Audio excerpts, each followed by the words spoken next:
l'école Fieldair a été créée en 1998 par deux moniteurs, Eric et Olivier.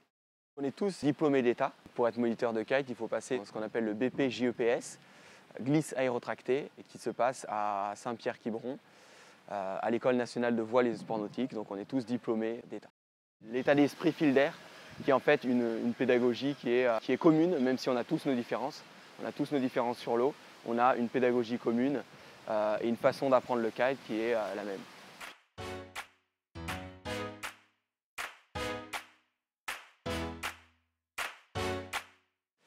On a aussi le simulateur de kite qui est en fait un bateau sur lequel on va tracter notre kitesurfer sur le côté, qui permettra de dissocier l'apprentissage de la planche et ensuite l'apprentissage de l'aile. Donc on va pouvoir travailler uniquement la partie planche grâce au simulateur.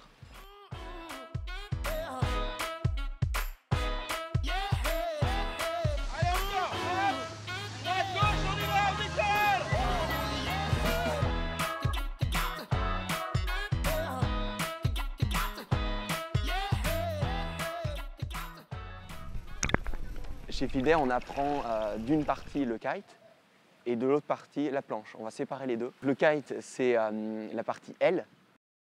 Si on passe rapidement là, ça part en avant.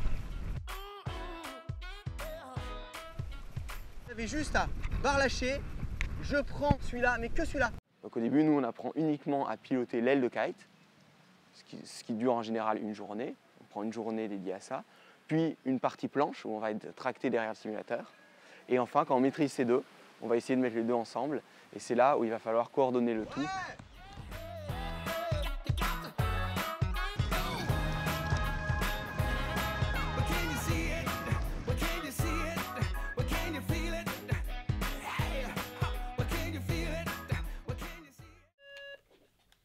On est aussi en contact en permanence avec nos stagiaires par des radios, ce qui permet de s'économiser pour le moniteur, de ne pas s'égosiller, mais surtout pour l'élève, d'avoir en permanence le conseil du moniteur au bon moment, même si le moniteur est à 25 mètres de lui en train de parler à un autre stagiaire. On va pouvoir garder ce contact en permanence.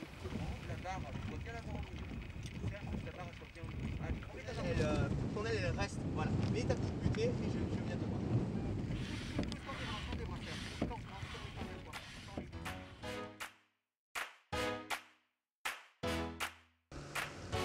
On navigue sur les temps de taux, donc on a des endroits où on a de l'eau jusqu'aux genoux et puis on a des endroits où on n'a plus pied. Donc on peut avoir à la fois des plans d'eau adaptés pour les débutants tout en ayant pied et à la fois des plans d'eau qui sont d'eau profonde, qu'on appelle en eau profonde, qui sont adaptés pour ceux qui commencent à tirer des bords mais qui ne remontent pas au vent.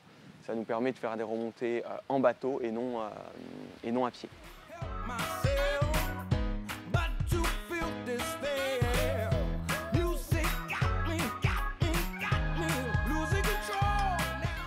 On a aussi un plan d'eau abrité. Sur les temps, on a peu de houle et on a des endroits qui sont flats, qui permettent de progresser pour les sauts, pour la remontée au vent, qui seront idéales pour ces pratiques.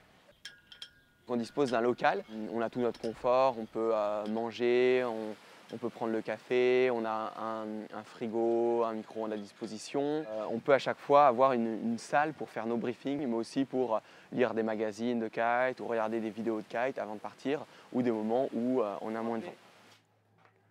On a parlé de ça, les moments où c'était possible de pratiquer. Choix du site.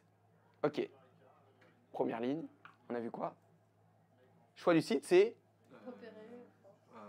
Ensuite, il y a le détail quand même dans le choix du site. Repérer, force, qualité et direction du vent pour la pratique du kitesurf.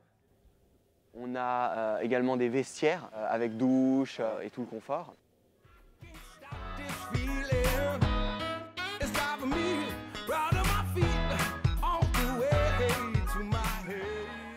Alors on a un parc matos de près d'une soixantaine d'ailes qu'on renouvelle en permanence, qu'on essaie de revendre régulièrement. Donc on a du matos qui est toujours de l'année et qui a toujours quelques mois. Voilà. Donc on utilise beaucoup de marques d'ailes. Donc là c'est nos ailes, hein. On a différentes tailles d'ailes. Donc les ailes de kite ça va de 16 mètres carrés pour les plus grandes. On fait affaire avec Airrush, F1, RAD. Donc on a des marques d'ailes différentes et des modèles d'ailes différentes qui nous permettent d'utiliser des ailes de débutantes ou des ailes pour ceux qui sont plus en perfectionnement, qui sont en train de tirer les bords ou même de faire leurs premiers sauts ou de découvrir le strapless. Donc on peut à chaque fois adapter le modèle d'aile et la taille d'aile en fonction du gabarit et du niveau de l'élève. Donc on enfile d'abord les sous-cutales, après on vient verrouiller ici. Et le plus important, ça va être ce serrage-là, ici. Qui sont plus adaptés pour les débutants. On a un leash, on a quelque chose de gonflable ici pour ne pas perdre la planche.